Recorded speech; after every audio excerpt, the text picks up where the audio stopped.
গত 15 বছরে বাংলাদেশের ব্যাংকগুলো থেকে ঋণের নামে যারা সবচেয়ে বেশি টাকা বের করে নিয়েছেন তাদের মধ্যে অন্যতম হচ্ছে চট্টগ্রাম ভিত্তিক কোম্পানি এসআলম গ্রুপের কর্ণধার সাইফুল আলম। সব মিলিয়ে কত টাকা ব্যাংক থেকে তিনি ঋণ নিয়েছেন, ঋণ পেতে গিয়ে কি ভাবে তিনি আইন লঙ্ঘন করেছেন, কার ক্ষমতার জোরে এবং কিভাবে তিনি ঋণের নামে এত টাকা ব্যাংকগুলো থেকে বের করতে পেরেছেন।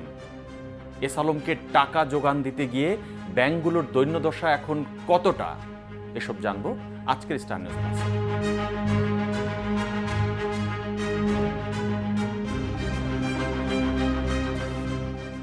বাংলাদেশে আমদানি রপ্তানি ও পরিবহন বাণিজ্যে এসআলম গ্রুপের পদচারণা দীর্ঘদিনের।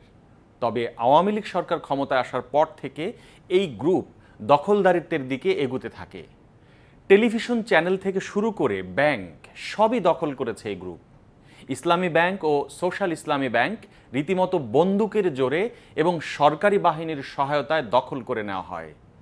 এরপর শুরু হয় ব্যাংকগুলো থেকে ঋণের নামে টাকা বের করা। শুধু ইসলামী ব্যাংক থেকেই সাইফুল আলম ও তার আত্মীয় স্বজনরা তাদের বিভিন্ন কোম্পানির নামে অফিসিয়ালি প্রায় 25,000 কোটি টাকা বের করে নিয়েছেন। তবে কয়েকটি পত্রিকায় খবর বেরিয়েছে শুধু এই একটি ব্যাংক থেকেই তাদের বের করে নেওয়া অর্থের পরিমাণ 65,000 কোটি টাকার মতো।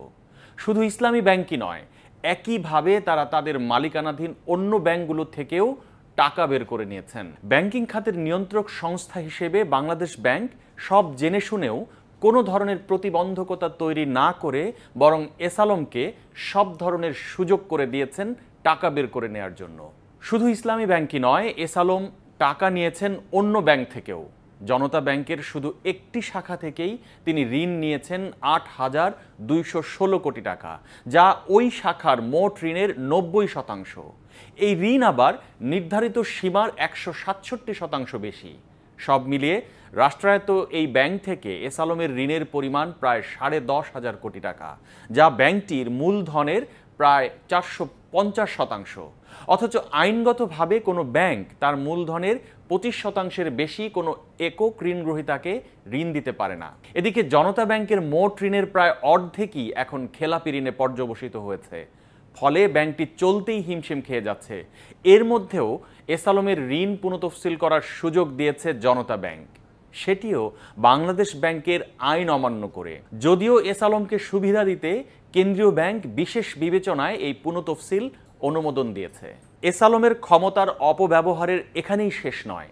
বেসরকারি খাতের ন্যাশনাল ব্যাংকে এসআলমের ঋণের স্থিতির পরিমাণ ছিল 3,618 কোটি টাকা, যার বিপরীতে আইন অমান্য করে তার এই ঋণের সিংহভাগ অর্থাৎ 2,283 কোটি টাকা মওকুফ করে দেওয়া হয়। এখানেও এসআলম গ্রুপ বাংলাদেশ ব্যাংকের বিশেষ সুবিধা পেয়েছে। এসআলমকে ঋণ ও বিশেষ সুবিধা দিতে গিয়ে বেশ কয়েকটি ব্যাংক এখন বেশ চাপের মুখে রয়েছে বলে মনে করছেন ব্যাংক বিশেষজ্ঞরা। এসআলমকে ঋণ ও সুদ মওকুফ করতে গিয়ে 2022 সালে ন্যাশনাল ব্যাংক তার ইতিহাসের সর্বোচ্চ 3,260 কোটি টাকা লোকসানের মুখে পড়ে যায়। পাশাপাশি ব্যাংকটি এখন বাংলাদেশ ব্যাংকের রেড জোনে অবস্থান করছে। এসআলমকে বড় অঙ্কের ঋণের যোগান দিতে গিয়ে তার মালিকানাধীন বেশিরভাগ ব্যাংক বর্তমানে নগদ টাকার সংকটে রয়েছে। ফলে ইসলামী ব্যাংক, সোশ্যাল ইসলামী bank, union bank, first security ইসলামী ব্যাংক, গ্লোবাল ইসলামী ব্যাংক এবং বাংলাদেশ কমার্স ব্যাংককে বাংলাদেশ ব্যাংকের বিশেষ তহবিল থেকে টাকা ধার করে চলতে হয়েছে।